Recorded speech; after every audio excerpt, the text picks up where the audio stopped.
चलिए बाबा शुरू करते हैं अपना क्लास। आज जो हम नेक्स्ट चैप्टर पढ़ने वाले हैं वो है बैगेज। सर कैसा चैप्टर है? बी ग्रेडेड चैप्टर है। कभी क्वेश्चन पूछ लेते हैं, कभी क्वेश्चन नहीं पूछते हैं। चलिए शुरू करते हैं। बैगेज आ जाइए। सर पहला बात, बैगेज। बैगेज का मीनिंग क्या होता है? बैगेज का मतलब होता है बैगेज इंक्लूड्स, एक तो बैग जो अपने साथ लेके आते हो, plus it includes unaccompanied baggage but does not include motor vehicle. समझ लीजिए आप इंडिया के बाहर से आ रहे थे, आपके साथ थे 10 सूटकेस। तो आपने क्या किया, इंडिया के बाहर से जब आ रहे थे एक सूटकेस साथ में लेके आ गए। 5 सूटकेस जो एयरलाइन कंपनी थी उसने बोला सर आप जाइए, हम बाद में भेज देंगे। जो आपके साथ नहीं आ रहे हैं, माइट भी आपके आने के बाद आ रहे हैं, उन पे भी बैगेज प्रोविजन एप्लीकेबल होगा। उसको बोलते हैं अनअकम्पनीड बैगेज। याद रखिएगा, अनअकम्पनीड बैगेज पे भी बैगेज के प्रोविजन एप्लीकेबल होते हैं। तो सर बैगेज क्या होता है? आप जब इंडिया के बाहर से बैग्स वगैरह लेके अपने साथ आते हो, समझ लीजिए आप आ रहे हो यूएस से, तो गवर्नमेंट बोलता है कि सर आप अपने साथ लाए होगे गुड्स, वो गुड्स एक लिमिट में ही अलाउड है। अगर वो लिमिट आपने क्रॉस किया है तो आपको देना पड़ेगा कस्टम ड्यूटी एज बैगेज उनको क्लियर कराने के समय। लेकिन क्या होता है, जब आप आ रहे हो इंटरनेशनल एयरपोर्ट पे, तो गवर्नमेंट बोलती है कि इंटरनेशनल एयरपोर्ट पे कंजेशन नहीं करेंगे, इसलिए बैगेज के प्रोविजन बहुत लिबरली फॉलो किए जाते हैं, इतने हार्श नहीं हैं। चलिए समझते हैं सेक्शन नंबर 77 क्या बोलता है। ये समझने से पहले एक छोटा सा बैकग्राउंड देता हूं ताकि आपको बैगेज इजीली समझ में आ जाए। फॉर एन एग्जांपल, हमारे पास है श्वेता। श्वेता गई यूएस, श्वेता यूएस से आई है अभी। ठीक है, ठीक है, यूएस से आ रही है सर। ये एरोप्लेन है, एरोप्लेन में श्वेता बैठ के आ रही है। एरोप्लेन इंडिया लैंड किया, इंडिया लैंड किया एरोप्लेन, और श्वेता उतर गई एरोप्लेन से। ठीक है सर, श्वेता एक बार उतर गई, श्वेता अपना सूटकेस लेके आ रही है। अब जब आप एयरपोर्ट में आओगे तो एयरपोर्ट जो होता है, ये तो हो गया ट्रैक। अब इधर से आ गए आप रनवे से, यहां से आपको लाया गया एयरपोर्ट में। जब एयरपोर्ट में आओगे तो कन्वेयर बेल्ट होता है, उधर आपका सूटकेस आता है, आपने सूटकेस कलेक्ट किया। ये श्वेता खड़ी है, एक सूटकेस हाथ, 2 सूटकेस है हाथ में। ठीक है, जब भी आप एयरपोर्ट पे आओगे तो अब इधर एयरपोर्ट पे ना 2 गेट बने होते हैं, एक होता है ग्रीन चैनल, एक होता है रेड चैनल। अगर आपके पास ऐसे कुछ गुड्स हैं जिन पे आपको ड्यूटी देना पड़ेगा, मतलब आपने ओवर द लिमिट लाया है, तो सर आपको हमेशा रेड चैनल से जाना चाहिए। अगर आपके पास कोई ड्यूटी नहीं है, तो आपके पास ऐसे गुड्स नहीं है जिस पे ड्यूटी नहीं देना है, तो आप ग्रीन चैनल से होते हुए निकल के अपना कैब लीजिए और घर चले जाइए। लेकिन अगर आपके पास ऐसे कुछ गुड्स हैं तो आपको यहां जाना पड़ेगा। यहां रेड चैनल पे एक ऑफिसर बैठा होगा, वो आपको एक बैगेज डिक्लेरेशन फॉर्म देगा। आप बैगेज डिक्लेरेशन फॉर्म में अपना गुड्स वगैरह डिक्लेयर कीजिए कि क्या क्या आप लाए हो, ये कस्टम ऑफिसर को दीजिए, ये आपको ड्यूटी बताएगा। आप ड्यूटी पे कीजिए और पे करते हुए यहां से चले जाइए। बैगेज पे इन्होंने बोला है कि हम एक फिक्स रेट ऑफ ड्यूटी है, जो 35% रेट ऑफ ड्यूटी होता है वो हम चार्ज करेंगे। ज्यादा अलग अलग गुड्स पे अलग अलग रेट ऑफ ड्यूटी लगाएंगे तो इंटरनेशनल एयरपोर्ट पे कंजेशन हो सकता है, इसलिए इन्होंने बैगेज प्रोविजन बहुत सिंपल रखे हैं। चलिए पढ़ते हैं इस बैकग्राउंड के साथ। सेक्शन नंबर 77 बोलता है owner of a baggage to make a declaration of its content in baggage declaration form. जब भी आप इंडिया के बाहर से आ रहे हो, क्या अपने साथ लेके आए हो, उसको आपको डिक्लेयर करना पड़ता है एक बैगेज डिक्लेरेशन फॉर्म में। ठीक है सर। सेक्शन नंबर 78 बोलता है rate of duty and tariff value. किस दिन का रेट ऑफ ड्यूटी लगेगा सर? जो मैं बैगेज ला रहा हूं उस पर किस दिन का रेट ऑफ ड्यूटी लगेगा, ये बोल रहे हैं applicable to baggage shall be as on the date of baggage filing declaration under section number 77। जिस दिन आप ये डिक्लेरेशन फाइल करते हो उस दिन का रेट ऑफ ड्यूटी लगता है। बेसिक कस्टम ड्यूटी जो बैगेज पे है which is exceeding the general free allowance कितना है? 100% है। लेकिन एक एग्जम्पशन नोटिफिकेशन इशू किया गया है एंड 65% एग्जम्पशन देते हुए आज के डेट पे ड्यूटी सिर्फ 35% लगाया जाता है बैगेज पे।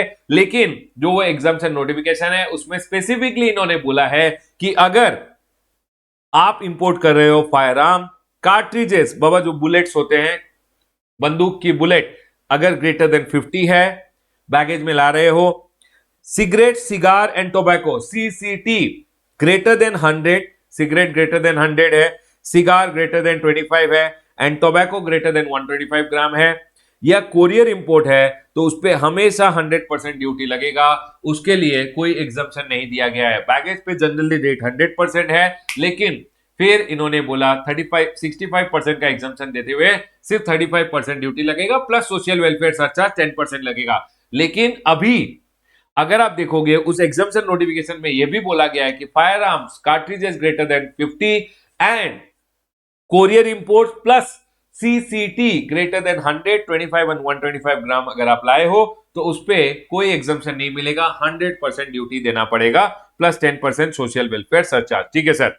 सेक्शन नंबर 79 बोलता है बोनाफाइड बैगेज एग्जाम किया जाएगा ड्यूटी से, मतलब proper officer shall allow bonafide baggage to pass duty free. Articles which have been used by the passenger और क्रू मेंबर, जो भी आपने यूज किया है, यूज पर्सनल इफेक्ट, तो आपको अलाउ किए जाएंगे। Other articles for use of passenger, family, gift, souvenirs जो है विद इन लिमिट अलाउ किया जाएगा। बेसिकली क्या होता है, ट्रैवल सोवेनियर्स तो आप ला सकते हो, गिफ्ट फैमिली पैसेंजर्स के लिए जो लाया है ये सब के लिए बोला हुआ है as per the rule number है 5, 6 वगैरह जो हम नीचे पढ़ेंगे। ठीक है सर, चलिए आगे बढ़ते हैं। सेक्शन नंबर 80 है। सेक्शन नंबर 80 बोलता है temporary detention of baggage. Sir ये क्या होता है, समझ लीजिए आप इंडिया के बाहर से आ रहे हो, ये है मुंबई पोर्ट, ठीक है, मुंबई एयरपोर्ट है, समझ लीजिए मुंबई एयरपोर्ट। ठीक है सर, अब यहां जब आप आए तो आपके पास कुछ ऐसे गुड्स थे जो इंडिया में आप क्लियर कराना नहीं चाहते या इंडिया में क्लियर नहीं करा सकते। फॉर एन एग्जांपल, आप एनिमल स्किन अपने साथ लेके आए हो, आप बोल रहे हो सर मैं कुछ दिन इंडिया में जाऊंगा, वापस इंडिया से आते हुए फिर यहां से मैं अपने दोस्त की शादी में जाऊंगा, दुबई शादी है, मैं आ रहा हूं यूएस से, मैं यूएस से इंडिया आऊंगा, कुछ काम है, इंडिया में लैंड करूंगा, काम खत्म करूंगा और वापस चले जाऊंगा। तो सर इस केस में अगर आपके पास कुछ ऐसे गुड्स हैं, जब आप इंडिया लैंड हो रहे हो, अगर आपके पास ऐसे कुछ गुड्स हैं जिन पे ड्यूटी देना नहीं चाहते आप, या तो उनको क्लियर कराना नहीं चाहते या क्लियर करा नहीं सकते हैं, तो यहां जो ऑफिसर बैठा हुआ है मुंबई पोर्ट एयरपोर्ट पे, उसको बोल दीजिए कि सर मेरे पास ऐसे ऐसे गुड्स हैं जिनको मैं क्लियर कराना नहीं चाहता या क्लियर करा नहीं सकता, एंड हेंस मैं उन गुड्स को आपके पास छोड़ रहा हूं, जब यहां इंडिया से वापस जाऊंगा तो मेरे को दे दीजिएगा, मैं लेके चले जाऊंगा। यही बोला है सर, टेम्परेरी आप अपने गुड्स को डिटेन करा सकते हो। Where baggage of a passenger contains dutiable or prohibited goods and true declaration has been made, आपने true declaration दिया है, चुपचाप साइलेंटली निकलने की कोशिश नहीं कर रहे थे। Sir PO may at the request of the passenger detain such article and return it to him when he is leaving India, जब जा रहे हो इंडिया छोड़ के वापस दे देगा। सर अगर आप कलेक्ट नहीं कर पाए, समझ लीजिए आप आए तो मुंबई पोर्ट से थे, यहां पे दे दिया गुड्स, जाने के समय आप दिल्ली से चले गए, तो सर इन्होंने बोला है इस केस में आप एक काम कीजिए, आप कोई पैसेंजर को ऑथराइज कर दीजिए जो मुंबई से जा रहा है, वो पैसेंजर कलेक्ट कर लेगा ऑफिसर से, या ऑफिसर को पैसे दे दीजिएगा, वो कार्गो कर देगा आपको उन गुड्स को। यस सर, पॉइंट क्लियर है। अब सुनिए, जब आप कंपटीशन कर रहे हो कस्टम ड्यूटी का, हमेशा याद रखिएगा ऑफिसर जब आपका सूटकेस खोलेगा, मैंने आपको यहां बोला सर जब आप यहां से जा रहे हो कि आपके पास ड्यूटेबल गुड्स है, तो ये ऑफिसर आपका सूटकेस खोल के देखेगा। जब ये सूटकेस खोलेगा तो 3 काइंड ऑफ आइटम, एक होता है use personal effect, use personal effect को हाथ नहीं लगाएगा क्योंकि वो आपके रोजमर्रा की चीज यूज करने वाली चीजें हैं। इन एग्जाम हमेशा पर्सनल इफेक्ट अगर बोला है तो हमेशा पर्सनल इफेक्ट मतलब होता है यूज पर्सनल इफेक्ट, उस पर कोई ड्यूटी नहीं देना है। आपके कपड़े, आपका जो भी आइटम है जो यूज के लिए है, रोजमर्रा की जिंदगी में आप उसको यूज कर रहे हो, उसको यूज पर्सनल इफेक्ट बोलते हैं, उस पर कोई ड्यूटी नहीं लगेगा। ट्रैवल सोवेनियर, जैसे कि आईफिल टावर आपने एक ले आया, आप गए थे फ्रांस, वहां से आते हुए ये छोटे छोटे आईफिल टावर वगैरह ले आए, तो सर उसको ट्रैवल सोवेनियर्स बोलते हैं। बोनाफाइड पर्पस मतलब 1, 2, 4, 5, 10 लाए तो ठीक है, 1000 ले आए तो वो बोलेंगे वो बोनाफाइड पर्पस नहीं है, उस केस में ड्यूटी लग जाएगा।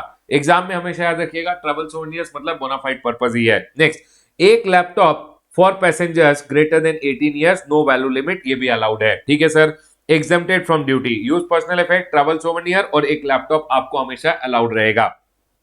Note, personal effect means things for satisfying daily necessity but exclude jewellery, jewellery कभी भी पर्सनल इफेक्ट नहीं होगा। ठीक है sir, personal effect and travel souvenirs no limit, कोई लिमिट नहीं है, बिना लिमिट के आप ला सकते हो, लेकिन फिर भी बोनाफाइड पर्पस के लिए, ऐसा नहीं कि ट्रैवल सोवेनियर 1000 ले आए तो ऑफिसर बोलेगा क्या बिजनेस करने के लिए लाए हो, उस केस में ड्यूटी लगा देगा। एग्जाम पर्पस के लिए ट्रैवल सोवेनियर्स कोई ड्यूटी नहीं लगेगा। ठीक है सर। उसके बाद बोला है ऑफिसर क्या करेगा, एक बार सूटकेस खोलेगा, यूज पर्सनल इफेक्ट साइड में रखेगा, ट्रैवल सोवेनियर साइड में रखेगा, एक लैपटॉप को साइड में रखेगा, बाकी आइटम देखेगा। अब बाकी आइटम में सुन लीजिए, कुछ आइटम कवर्ड होते हैं जनरल फ्री अलाउंस में, कुछ आइटम कवर्ड नहीं होते हैं general free allowance. General free allowance क्या होता है सर, सुन लीजिए, मैं नेक्स्ट पेज में आपको बता रहा हूं। बैगेज रूल जब आप पढ़ोगे तो वहां पे एक जनरल फ्री अलाउंस दिया जाता है कि इतना आप फ्रीली ला सकते हो इंडिया में, कोई टैक्स वगैरह, कोई कस्टम ड्यूटी नहीं देना पड़ेगा। ये जनरल फ्री अलाउंस अलग अलग होता है अलग अलग कंट्री के लोगों के लिए। अगर आप आ रहे हो नेपाल, भूटान, म्यांमार से तो रूल नंबर 4 में बताया गया है। अगर आप आ रहे हो other country other than Nepal, Bhutan, Myanmar तो रूल नंबर 3 में बताया गया है। रूल नंबर 3 बोलता है passengers arriving from countries other than Nepal, Bhutan and Myanmar. अगर आप एक इंडियन रेजिडेंट हो या फॉरेनर हो जो रिसाइड कर रहा है अब इंडिया में, मतलब एक तो आप इंडियन रेजिडेंट हो, घूमने फिरने गए थे वापस आ रहे हो, एक आप हो फॉरेनर जो इंडिया में रिसाइड कर रहा है, या आप हो एक टूरिस्ट ऑफ इंडियन ओरिजिन, मतलब आप अब सेटल हो गए हो लंदन या यूएस में, समझ लीजिए इंडिया टूर पे आ रहे हो, तो आप गिफ्ट वगैरह लाओगे। तो ये बोला है आपको जनरल फी अलाउंस एक्सक्लूडिंग एनेक्चर 1 आइटम, पढ़ाऊंगा एनेक्चर 1 आइटम क्या है, आपको अलाउ किया जाएगा 50,000 रुपए का। अगर आप एक फॉरेन टूरिस्ट हो, सर ये फॉरेन टूरिस्ट जो बैग लगा के फॉरेन टूर से, मतलब यूएस का बंदा है इंडिया में टूर के लिए आ रहा है, उनके लिए सिर्फ 15,000 रुपए का अलाउ किया गया है। अगर आप इन्फेंट हो, बेबी अप टू 2 इयर्स, तो आपको कुछ जनरल फी अलाउंस नहीं दिया जाता, अदर देन आपके जो पर्सनल इफेक्ट होते हैं, दूध की बोतल, सर कपड़े वगैरह, वो अलाउ किया जाता है। ठीक है सर, ये होता है, ये पर्सनल इफेक्ट होता है जो बेबी को अलाउ किया जाता है, अदर देन दिस कुछ अलाउ नहीं किया जाता। सर अगर मैं आ रहा हूं नेपाल, भूटान, म्यांमार, याद रखिएगा Nepal, Bhutan, Myanmar land route से अगर आ रहे हो तो सर कुछ जनरल फी अलाउंस नहीं मिलेगा। लेकिन अगर आप आ रहे हो बाय एयर, तो अगर आप हो इंडियन रेजिडेंट या सर फॉरेनर, मतलब फॉरेनर जो इंडिया में रेसाइड कर रहा है, या आप हो टूरिस्ट ऑफ इंडियन ओरिजिन, मतलब आप समझ लीजिए आप नेपाल में सेटल हो गए हो, इंडिया आ रहे हो टूर के लिए, तो उस केस में जनरल फी अलाउंस 15,000 रहेगा। अगर आप एक टूरिस्ट हो, फॉरेन टूरिस्ट हो, तो सर टूरिस्ट के लिए तो 15,000 ही रहेगा, और babies which are up to 2 years nil रहेगा। ठीक है सर, ये पॉइंट क्लियर हो गया है। अब सुनिए, अब एक पॉइंट और बता देता हूं, jewellery. Jewellery rule number 5 jewellery के बारे में डील करता है। Jewellery is being dealt in rule number 5। Rule number 5 क्या बोलता है, अगर आप इंडिया के बाहर से ला रहे हो ऑर्नामेंट्स, या आप ला रहे हो कॉइन बार एक्सेट्रा, तो हमेशा याद रखिएगा ऑर्नामेंट्स के लिए इन्होंने बोला है कि check the period of stay outside India. अगर इंडिया के बाहर आप रह के आ रहे हो less than equal to 1 year, तो जो आपको ये जनरल फी अलाउंस 15,000 का, 50,000 और 15,000 का है ना, 50,000 और 15,000 इतना ही मिलेगा। याद रखिएगा, आप अगर इंडिया के बाहर रह के आ रहे हो, आप इंडिया के बाहर रह के आए हो अप टू 1 ईयर, तो सर उस केस में तो 50,000 या 15,000 जो आपका जनरल फ्री अलाउंस है, उसमें ही आपको ज्वेलरी क्लियर कराना है, जनरल फ्री एग्जम्पशन में ही क्लियर कराना है। लेकिन आप इंडिया के बाहर 1 साल से ज्यादा अगर रह के आ रहे हो, जो 50,000 15,000 का जनरल फ्री अलाउंस वो तो है ही, प्लस आपको एडिशनल बेनिफिट दिया जाएगा, ज्वेलरी का बेनिफिट जो होता है maximum 20 grams up to value limit of 50,000 अगर आप एक पुरुष है, मैन। ठीक है, विमेन के लिए, लेडी के लिए बोला गया है 40 grams up to rupees 1 lakh rupees. ठीक है सर, पॉइंट क्लियर है। सुन लीजिए, समझ लीजिए एक बंदा मिस्टर तेजस इंडिया के बाहर से आ रहा है, अज्यूम कीजिएगा कि इसने अपना जनरल फ्री अलाउंस यूज कर लिया है, प्लस इसका स्टे ग्रेटर देन 1 ईयर था, तो इसको अब ज्वेलरी अलाउंस कितना मिलेगा, सर 18 ग्राम लाया, हाँ बाबा मिस्टर तेजस 20 ग्राम अलाउड है, 54,000 मतलब 4,000 रुपए का 4,000 रुपए एक्स्ट्रा हो गए, तो वो 4,000 रुपए पे आपको 35% प्लस 10%, 35% प्लस 10% मतलब 38.5% ड्यूटी देना पड़ेगा। ठीक है सर, अगर मिसेस तेजस आ रही है, 40 ग्राम अलाउड है, 35 ग्राम लेके आई, 1,20,000 हो गया sir, up to value limit of 1 lakh allowed था, तो सर 20,000 रुपए पे आपको देना पड़ेगा 38.50%। सर मिस्टर एल्डेन आ रहा है, 24 ग्राम लाया, 48,000 का, अरे 50,000 तक का अलाउड है लेकिन 20 ग्राम अलाउड है, 20 gram with value limit up to 50,000, तो सर 4 ग्राम एक्स्ट्रा लाया, 48,000 डिवाइडेड बाय 24 ग्राम मतलब पर ग्राम 2,000 रुपए, तो सर 8,000 रुपए पे 38.50% ड्यूटी देना पड़ेगा। ठीक है सर, पॉइंट क्लियर है। अब सुन लीजिए, अब जब भी आप इंडिया के बाहर से आ रहे हो तो जनरल फ्री अलाउंस में एनेक्चर 1 आइटम अलाउड नहीं है। एनेक्चर 1 आइटम अगर आपके पास 50,000 15,000 का लिमिट है, फिर भी आपको एनेक्स्चर 1 आइटम क्लियर करने नहीं देंगे, उस 50,000 15,000 में आपको ड्यूटी देके ही क्लियर करना है। तो आपका जब सूटकेस खोला जाएगा, पहले तो सर यूज पर्सनल इफेक्ट हटा देंगे, ट्रैवल सोवेनियर्स हटा देंगे, एक लैपटॉप हटा देंगे। उसके बाद सर अगर मैं लाया हूं cigarette, cigar, tobacco up to 100, cigarette, cigar and tobacco, cigarette 100, cigar 25, tobacco to 125 ग्राम, तो जनरल फ्री अलाउंस में अलाउ किया जाएगा। Alcoholic liquor up to 2 litre allow किया जाएगा। ऑर्नामेंट्स विद इन लिमिट जो है एज पर रूल नंबर 5 वो अलाउ किया जाएगा।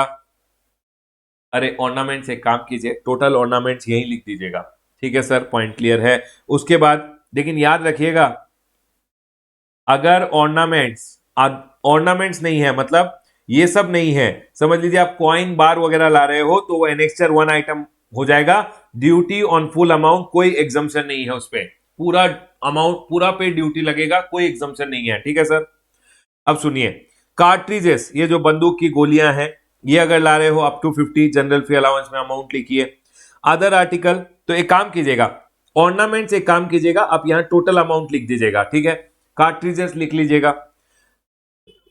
Other articles which are not personal effect यहां लिखिएगा, टोटल आएगा। टोटल में से आपको जनरल फ्री अलाउंस अगर नेपाल, भूटान, म्यांमार से आ रहे हो तो 15,000। सर अगर आप लंदन वगैरह से आ रहे हो other than Nepal, Bhutan, Myanmar, तो मैंने आपको बताया 50,000। फॉरेन टूरिस्ट है तो 15,000 रुपए, ठीक है सर, वो आपको अलाउंस मिलेगा। रिमेनिंग जो बचेगा उस पर 35% प्लस 10% सोशल वेलफेयर सरचार्ज आपको देना पड़ेगा। अब सुनिए, एनेक्स्चर 1 आइटम होता है fire arm, cartridges greater than 50, cigarette, cigar, tobacco greater than 100, 25 and 125, 100 plus 25 125 होता है, ध्यान रखिएगा, ठीक है सर। उस पे लगेगा 100% प्लस 10% सोशल वेलफेयर सरचार्ज। उसके अलावा अगर आपने alcoholic liquor greater than 2 litre लाया है, तो आपको ध्यान रखना है, alcoholic liquor greater than 2 litres पे कभी भी आप अल्कोहलिक लिकर 9803 जो बैगेज का कस्टम टैरिफ एक्ट में 9803 जो हेडिंग है, उसमें स्पेसिफिकली बोला गया है अल्कोहलिक लिकर अलाउड ही नहीं है बैगेज में, मतलब 2 लीटर तो जनरल फ्री में अलाउड है। उसके अलावा अगर आप ला रहे हो तो कमर्शियल इंपोर्ट हो जाएगा, वो कमर्शियल इंपोर्ट होगा, और उस पर कमर्शियल इंपोर्ट का रेट लगेगा। आपको बैगेज में उसका बारे में एग्जाम में नहीं पूछेंगे, मतलब alcoholic liquor greater than 2 litre हमेशा कमर्शियल इंपोर्ट होता है, और उस बारे में आपको एग्जाम में नहीं पूछा जाएगा। Sir gold and silver in any other form other than ornament, flat panel TV, इसका क्या करें? इसका बाबा अगर बाई चांस पूछ लिया तो 35% प्लस 10% लगा दीजिएगा। एक्चुअली क्या होता है, अगर आप प्रैक्टिकली देखोगे ना, तो gold, silver, any other form other than ornaments के लिए बहुत सारा अलग अलग क्लासिफिकेशन वगैरह दिया हुआ है, जो मैं नहीं पढ़ा रहा हूं आपको, लेकिन अगर बाई चांस एग्जाम में पूछ लिया तो इसके लिए आपको रेट याद रखना है 35% प्लस 10%, ठीक है सर, पॉइंट क्लियर है। चलिए आगे बढ़ते हैं।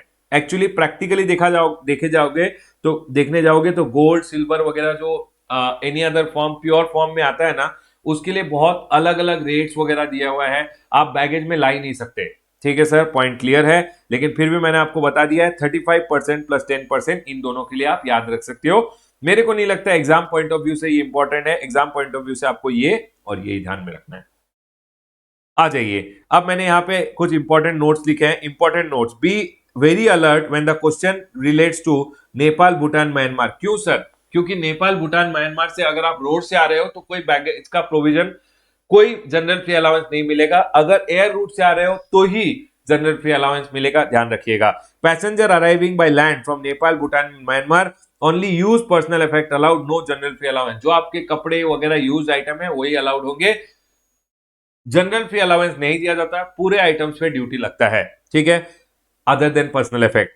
Sir single article can not be cleared by 2 passenger, हमेशा याद रखिएगा। आपको समझ लीजिए 50,000 का जनरल फ्री अलाउंस है, आप यूएस से आ रहे हो, आपकी वाइफ को 50,000 रुपए का जनरल फ्री अलाउंस है, आपने एक 80,000 रुपए का कैमरा लाया है, वो बोल रहा है या तो हस्बैंड क्लियर कीजिए या वाइफ क्लियर कीजिए। आप ऐसे नहीं बोल सकते 50,000 प्लस 50,000, 1 लाख रुपए में 80,000 का कैमरा क्लियर कर लेंगे, नो बाबा, नॉट अलाउड। नेक्स्ट, रेसिडेंट कौन होता है? जो एक वैलिड पासपोर्ट होल्ड करता है plus normally residing in India. Tourist कौन होता है? जो इंडिया आ रहा है घूमने फिरने के पर्पस के लिए आ रहा है, और स्टे कितना है? Up to 6 months in 12 months period, और वो इमिग्रेंट नहीं है, सिर्फ घूमने फिरने के लिए आ रहा है। इन्फेंट कौन होता है? जो बच्चा होता है अप टू 2 इयर्स, और सर उसके लिए क्या अलाउड होता है? उसके लिए सिर्फ पर्सनल इफेक्ट अलाउड होता है, उसके टॉयज वगैरह, उसके जो कपड़े वगैरह होते हैं वही अलाउड होते हैं। नेक्स्ट, लैपटॉप हमेशा याद रखिएगा, एग्जाम में लैपटॉप का नाम लैपटॉप, कंप्यूटर, नोटबुक वगैरह भी बोल सकते हैं, ध्यान रखिएगा। Rule number 6 transfer of residence related है, ये एग्जाम के लिए ज्यादा इंपॉर्टेंट नहीं है, लेकिन फिर भी आप चाहो तो टेक्स्ट बुक या मेरा मटेरियल रेफर कर सकते हो। रूल नंबर 7 करेंसी के लिए बोलते हैं, करेंसी के लिए इन्होंने बोला है कि करेंसी आपको उतना ही लाना है अपने साथ जितना फेमा में अलाउड है, ठीक है sir. Rule number 8 provision relating to unaccompanied baggage. Unaccompanied baggage मतलब समझ लीजिए एक सेलिब्रिटी था, इंडिया के बाहर से आ रहा था, 10 सूटकेस लेके आ रहा था। एयरलाइन कंपनी ने बोला मैडम या सर आप जाइए, हम आप 2 सूटकेस लेके जाइए, 8 सूटकेस बाद में भेज देंगे। जो 8 सूटकेस बाद में भेजेंगे उनको बोलते हैं अनअकम्पनीड बैगेज, और अनअकम्पनीड बैगेज पे भी बैगेज के प्रोविजंस एप्लीकेबल होते हैं। Sir unaccompanied baggage rules apply to unaccompanied baggage also. Sir proviso unaccompanied baggage has been possession abroad of the passenger, मतलब जो पैसेंजर है उसका पोजीशन में वो गुड्स थे अब्रॉड में, ठीक है। Dispatched with in 1 month of his arrival, मतलब समझ लीजिए पैसेंजर यहां आ गया, सुनिए मैं यहां इंडिया में आ गया इस डेट पे, तो बोल रहा है unaccompanied baggage should be dispatched with in 1 month of his arrival. मेरा अराइवल यहां हो चुका है, मेरे आने के 1 महीने के अंदर वहां से डिस्पैच हो जाना चाहिए, और further period which is allowed by the AC और डीसी। अनअकम्पनीड बैगेज में land in India 2 months before to arrival, मतलब इंडिया में या तो अनअकम्पनीड बैगेज मेरे आने के 2 महीना पहले लैंड हुआ हो, या मेरे आने के 1 महीने बाद वहां से अगर डिस्पैच हो गया है तो उसको हम अनअकम्पनीड बैगेज बोलेंगे। यही बोला है यहां पे, unaccompanied baggage should be dispatched with in 1 month of his arrival. आप यहां इंडिया में अराइव हो गए, 1 महीने में, समझ लीजिए आप यूएस से आ रहे थे, आपका जो बैगेज यूएस से आना है वो 1 महीने में वहां से डिस्पैच हो जाना चाहिए। अनअकम्पनीड बैगेज में land in India 2 months before the arrival. Priyanka Chopra समझ लीजिए एक शूटिंग के लिए इंडिया आ रही है, वो आ रही है यहाँ पे यूएस से, इस दिन अराइव होगी, उनके शूटिंग के 2 महीने पहले तक अनअकम्पनीड बैगेज, यही बोल रहे हैं यहाँ पे, अनअकम्पनीड बैगेज में land in India 2 months before the arrival और within such period not exceeding 1 year as the ACDC में allow for reason to be recorded. Sir maximum कितना हो सकता है? 1 साल पहले तक लैंड हुआ है तो उसको भी हम अनअकम्पनीड बैगेज मान लेंगे, लेकिन 2 महीना इज द पीरियड, 1 साल तक एक्सटेंड किया जा सकता है बाय द एसी और डीसी, ठीक है सर, पॉइंट क्लियर है। समझ लीजिए बैगेज आ गया, बैगेज आ गया, प्रियंका चोपड़ा को 2 महीने में आना है तभी उसको हम अनअकम्पनीड बैगेज बोलेंगे। प्रियंका चोपड़ा 2 महीने में नहीं आई, बोली सर मेरे को कोविड हो गया था, मैं 3 महीने बाद आ रही हूं, तो जो 1 महीने का पीरियड है वो अलाउ किया जा सकता है बाय एसी और DC for reason of illness, natural calamity etcetera. Next, rule number 9 क्या बोलता है? Application of baggage rules to crew members. Sir ये जो क्रू मेंबर्स होते हैं, जो पायलट होते हैं, जो क्रू मेंबर्स होते हैं, उन पे भी बैगेज प्रोविजंस एप्लीकेबल होते हैं। देखिए क्या बोल रहा है, ऑन ड्यूटी जो ये क्रू मेंबर्स होते हैं allowed to bring chocolate, cheese, cosmetic, gift item for self and family use only up to 1500। 1500 रुपए तक का गिफ्ट वगैरह ला सकते हैं, उससे ज्यादा नहीं। ऐसा हो गया क्रू मेंबर जब जा रहे हैं 50,000 रुपए का आइटम ले आए, नहीं बाबा अलाउड नहीं है। लेकिन अगर उन्होंने जॉब छोड़ दिया तो बैगेज प्रोविजन नॉर्मली अप्लाई करते हैं। Baggage rules applicable to crew member as if he is a passenger, क्योंकि अगर जॉब टर्मिनेट कर दिया, जॉब छोड़ दिया है, उसके बाद तो वो नॉर्मल पैसेंजर की तरह ही ट्रीट किए जाएंगे, ठीक है सर, पॉइंट क्लियर है। यहां हमारा बैगेज का चैप्टर खत्म होता है। मेरे को लगता है एक छोटा सा क्वेश्चन पूछ सकते हैं, ये जो कैलकुलेशन ऑफ बैगेज होता है, कितना ड्यूटी देना है, कैलकुलेशन ऑफ ड्यूटी, उस पर एक क्वेश्चन पूछते हैं।